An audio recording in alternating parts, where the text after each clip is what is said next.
আসসালামু আলাইকুম এভরিওয়ান, আমি শেখ রবিউল ইসলাম। আজকে আপনাদের সামনে স্ট্রাকচারাল মেকানিক্সের দ্বিতীয় চ্যাপ্টার কাজ ক্ষমতা ও শক্তি নিয়ে আলোচনা করব। এই অধ্যায়ের সাথে সম্পর্কিত গাণিতিক সমস্যাগুলি সমাধান করার জন্য যে সূত্রগুলো রয়েছে আমরা সেই সূত্রগুলো সম্পর্কে এখন জেনে নেব। তো প্রথমে আমরা দেখি কাজ।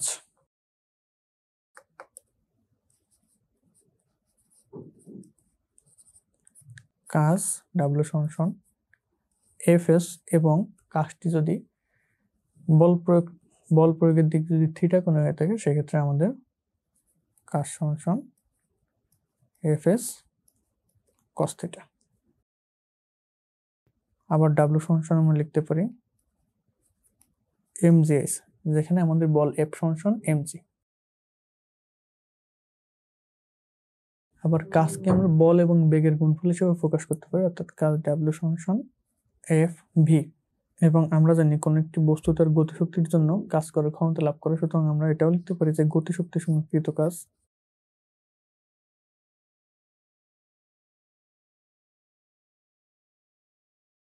অর্থাৎ কৃত কাজ ডাব্লিউ সমান আমরা লিখতে পারি half M V square.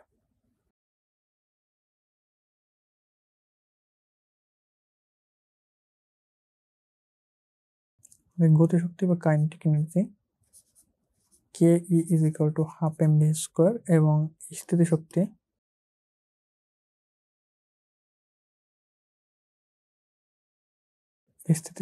P E সমান এমজিএস।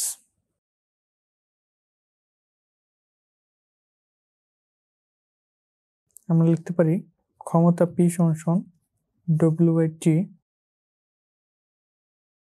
অথবা ডব্লিউ বাই, যদি আমাদের যান্ত্রিক দক্ষতা বা কর্মদক্ষতা দেওয়া থাকে সেক্ষেত্রে পি সমান W by eta T.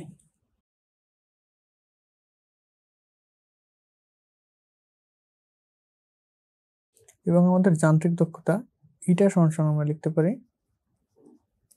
BSP by ISP. এটা সমান আমরা লিখতে পারি braking horse power by indicating horse power. এবং আমরা ইন্ডিকেটিং হর্স পাওয়ার বা আইএসপি বের করার একটা ফর্মুলা দেখতে পারি। আইএসপি সমান PLAMK ভাগ 45,000। এখন আমরা যদি দেখে নিই, আমাদের ডাব্লিউ হলো কাজ, একটা হলো প্রকৃত বল, এসটা হলো আমাদের সরণ, এম হলো বস্তুর ভর এবং ভিটা হলো গতিবেগ। এবং আমাদের পিটা হলো ক্ষমতা, এটা হলো যান্ত্রিক দক্ষতা বা দক্ষতা। এবং আমরা 6 নম্বর যে ফর্মুলাটা দেখলাম, আমাদের 6 নম্বর ফর্মুলার জন্য স্পেশালি আমাদের 6 নম্বর ফর্মুলাতে যে প্লাঙ্ক বা PLANK ছিল প্রত্যেকটা আমরা দেখে নিব। এখানে ইন্ডিকেটিং হর্স পাওয়ার বের করার ক্ষেত্রে যে পিটা প্রকাশ করা, এটা হলো আমাদের চাপের তীব্রতা বা চাপের পরিমাণ। চাপ এবং এল দ্বারা আমাদের স্ট্রোক লেন্থ বা দৈর্ঘ্য বোঝানো হয়ে থাকে। এল হলো স্ট্রোক দৈর্ঘ্য, এটা হলো পিস্টনের ক্ষেত্রফল,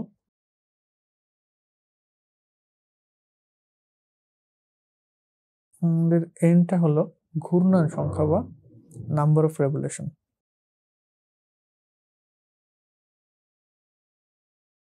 সাধারণত আরপিএম বা রেভলিউশন পার মিনিটে থেকে থাকে। কে হলো সিলিন্ডার বা ইঞ্জিন সংখ্যা।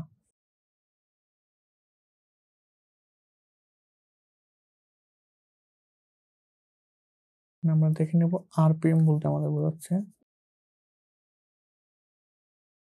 রেভলিউশন পার মিনিট, অর্থাৎ প্রতি মিনিটে ঘূর্ণন সংখ্যা।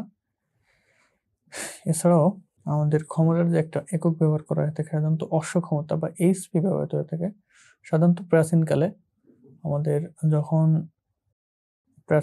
যখন যান্ত্রিক ইঞ্জিনগুলো আবিষ্কৃত হয়নি তখন ঘোড়ার প্রচলন বেশি ছিল এবং তখনকার মানুষ এইচপিতে সাধারণত বা হর্স পাওয়ারে ক্ষমতার পরিমাণটা খুব ভালো বুঝতো, যার কারণে সেই প্রাচীন আমল থেকে আমাদের হর্স পাওয়ার পৌঁছলাম, যেটা এখনো পর্যন্ত ইউজ হয়ে থাকে। অন এইচপি, 1 এইচপিতে আমাদের 747 ওয়াট। এইচপিটা আমাদের অঙ্ক করার ক্ষেত্রে অনেক কাজে লাগবে। হর্স পাওয়ার, তো আমরা লিখতে পারি 1 এইচপিতে 747 watt, 4500 KG metre per minute, 75 KG metre per second. তাহলে আমরা এই অধ্যায়ের সাথে প্রয়োজনীয় সূত্রসমূহ দেখে নিলাম। এখন আমরা এই চ্যাপ্টার সম্পর্কিত গাণিতিক সমস্যাসমূহে চলব। এখন আমরা এই অধ্যায়ের সাথে সম্পর্কিত গাণিতিক সমস্যাগুলির সমাধানগুলো দেখব। আমরা প্রথমে দেখছি 1 নম্বর যে প্রবলেমটা আছে, সেখানে বলতেছে একটি সমতল সড়কে 900 কেজি ওজনের একটি গাড়ির বেগ 20 সেকেন্ডে 0 কিলোমিটার পার আওয়ার থেকে বৃদ্ধি পেয়ে 80 কিলোমিটার পার আওয়ার করতে হবে। অর্থাৎ এই 0 কিলোমিটার পার আওয়ার থেকে 80 কিলোমিটার পার আওয়ার বৃদ্ধি করতে প্রয়োজনীয় শক্তি আমাদের বের করতে হবে। তাহলে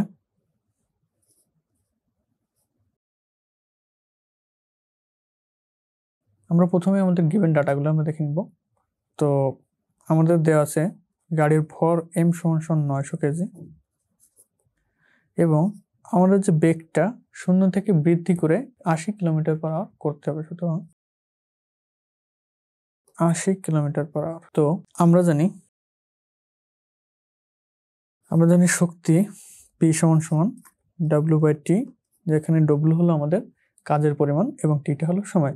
যেহেতু এক্ষেত্রে আমাদের বেগ দেওয়া আছে, সুতরাং আমরা কাজের বেগ সম্পর্কিত যে সূত্রটা জানি বা গতিশক্তি সম্পর্কিত কাজের যে সূত্রটা জানি, সেই সূত্রটি ব্যবহার করব। তো আমরা কি জানি W = ½ mv²। আমরা যেহেতু জানি গতিশক্তি = কৃত কাজ, তো এখানে যেহেতু গতিশক্তি বৃদ্ধি করতে হচ্ছে আমাদের বা বেগ বৃদ্ধি করতে হচ্ছে, সুতরাং আমরা এবং আমাদের গাড়ির ভর দেওয়া আছে, অর্থাৎ আমরা গতিশক্তি সম্পর্কিত কাজের W যে ফর্মুলাটা আছে ওইটা ব্যবহার করবো এখানে। তাহলে W = আমরা লিখবো ½ mv²/t। এখানে আমাদের ভরটা দেওয়া আছে কেজিতে এবং আমরা যদি বেগের এককটা মিটার পার সেকেন্ডে ব্যবহার করি, সেক্ষেত্রে আমাদের কেজি মিটার পার সেকেন্ড বা নিউটন মিটার, এবং সময়টাকে যদি সেকেন্ডে ব্যবহার করি তাহলে জুল পার সেকেন্ড বা আমাদের এখানে ক্ষমতাটা আসবে ওয়াটে। সুতরাং আমরা আমাদের সুবিধার্থে এখানে যে বেগটা আছে কিলোমিটার পার আওয়ারে, এটাকে কনভার্ট করে আমরা মিটার পার সেকেন্ডে নিয়ে যাব। তাহলে কিভাবে কনভার্ট করব? যেহেতু 80 কিলোমিটার পার আওয়ার আছে, তো কিলোমিটার থেকে মিটারে নেওয়ার জন্য আমরা 1000 দিয়ে গুণ করব এবং পার আওয়ার অর্থাৎ 1 ঘন্টা, এই ঘন্টাকে আমরা সেকেন্ডে নিয়ে যাব।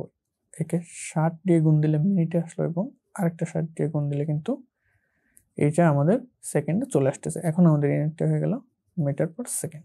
তো এটাকে যদি আমরা ক্যালকুলেশন করি তাহলে আমাদের বেগটা আসবে 22.2 মিটার পার সেকেন্ড।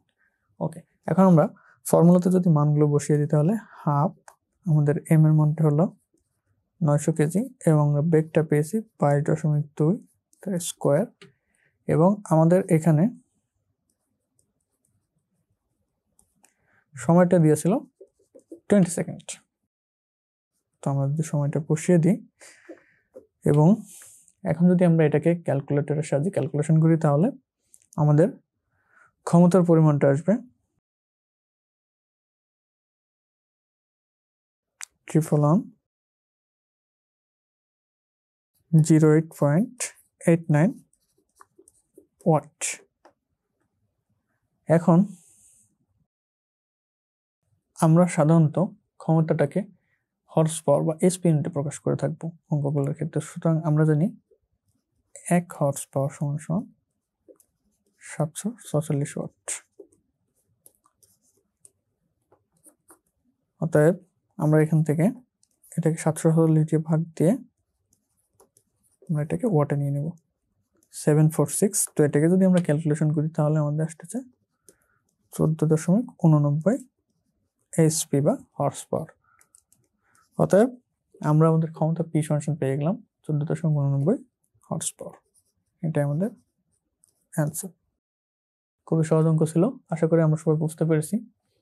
এখন আমরা পরবর্তী অঙ্ক চলে যাবো। পরবর্তী অঙ্কটা হচ্ছে 45 কেজি বল প্রয়োগের মাধ্যমে একটি ঘোড়া আনুভূমিকভাবে একটি গাড়িকে টেনে প্রতি ঘন্টায় 5 কিলোমিটার পথ অতিক্রম করছে। এই অবস্থায় ঘোড়াটি 20 মিনিটে কি পরিমাণ কাজ করেছে সেটি নির্ণয় করতে হবে। ওকে, তো আমরা প্রথমে দেখে নিব আমাদের কি কি ডাটা দেওয়া আছে। আমাদের গিভেন ডাটাগুলো হচ্ছে, আমাদের এখানে বল বা এফ এর মানটা দেওয়া আছে 45 কেজি।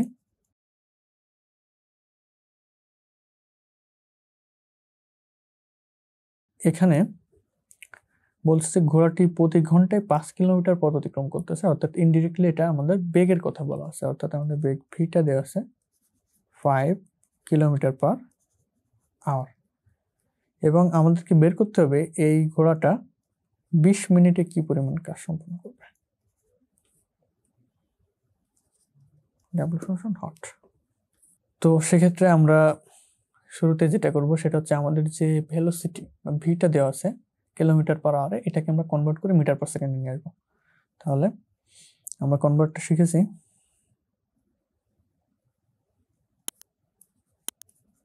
5 কিলোমিটার প্রথম 1000 দিয়ে গুণ দিয়ে মিটার নিলাম, এবং পরবর্তীতে 60 গুণ 60 দিয়ে ভাগ দিয়ে আমরা এটাকে মিটার পার সেকেন্ডে নিয়ে নিলাম। তো এটাকে মিটার পার সেকেন্ডে নিলে এটা ক্যালকুলেশন করলে আমাদের আসবে 1.38 মিটার পার সেকেন্ড। সর্বপ্রথম প্রতি সেকেন্ডে কিন্তু কাজের পরিমাণ বের করবো, এবং পরবর্তীতে 20 মিনিটের জন্য মোট কাজের পরিমাণ বের করব। তাহলে আমরা এখন লিখতে পারি যে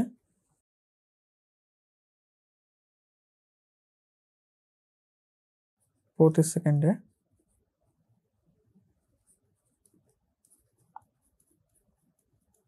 কাজের পরিমাণ।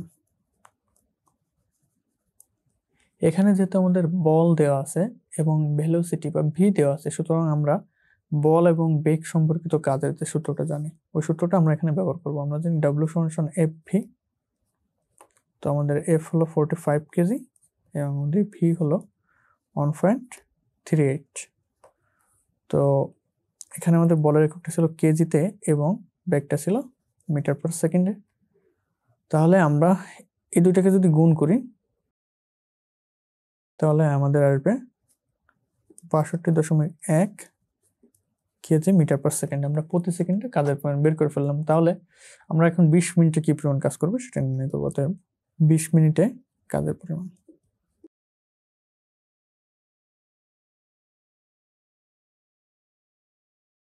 তো 20 মিনিটে কাজের পরিমাণ কি হবে? আমরা পেয়েছি প্রতি সেকেন্ডে কাজের পরিমাণ 62.1 মিটার পার সেকেন্ড, যেহেতু আমাদের এখানে এককটা সেকেন্ডে, সুতরাং 20 মিনিটকে আমরা সেকেন্ডে কনভার্ট করব। 20 ইন্টু একে আমরা যদি 60 দিয়ে গুণ দিই তাহলে এটা সেকেন্ডে চলে আসবে। এখন আমরা যদি এটাকে ক্যালকুলেশন করি তাহলে আমাদের আসবে ৭৪,৫২০ কেজি মিটার। তো এটাই আমাদের অ্যান্সার।